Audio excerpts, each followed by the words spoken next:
Welcome to Eeha entertainment. This is Lakshmi. Mollywood beauty Malavika Mohanan గురించి అందరికీ తెలిసిందే.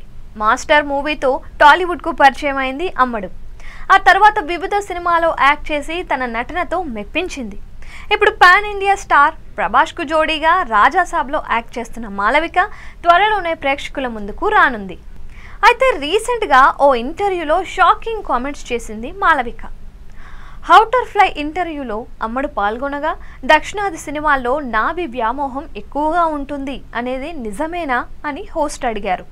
దీంతో అది నిజమే, సౌత్ సినిమాలో బొడ్డు చూపించడానికి ఎక్కువ ఇష్టపడతారని మాలవిక వ్యాఖ్యానించింది. దక్షిణాది చిత్రాల్లో నాభి నడుము అందాలపైనే ఎక్కువగా ఫోకస్ పెడతారు. హీరోయిన్ విషయంలో నడుము ఒంపులు సొంపులు ఎక్కువగా ఉన్నవారనే ఇష్టపడతారు. నేను ముంబైలో పెరిగా కాబట్టి అలా చూసి షాక్ అయ్యా.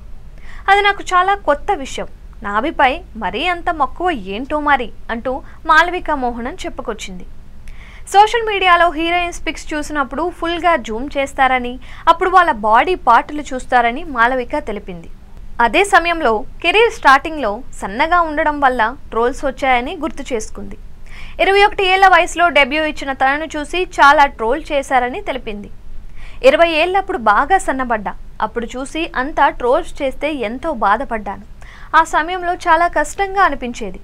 ఎముకల గూడు, ఎముకల మీద చర్మం అని కామెంట్స్ చేసేవారు. వీటికన్నా ఇంకా చాలా అవమానకరమైన మాటలు పడ్డాను. ఎన్నోసార్లు నన్ను చాలామంది అవమానించారు అని చెప్పుకొచ్చింది. అయితే యంగ్ ఏజ్లో ఉన్నప్పుడు ఒకరు తమ బాడీపై అవమానకరంగా కామెంట్స్ చేయడం అస్సలు మంచి విషయం కాదని తెలిపింది. చెప్పాలంటే అది కూడా ఒక బెదిరింపు లాంటిదేనని చెప్పిన మాలవిక తాను చాలా ఇబ్బంది పడ్డానని, బాధపడ్డానని ఆవేదన వ్యక్తం చేసింది. ప్రస్తుతం మాలవిక కామెంట్స్ నెట్టింట హాట్ టాపిక్గా మారాయి.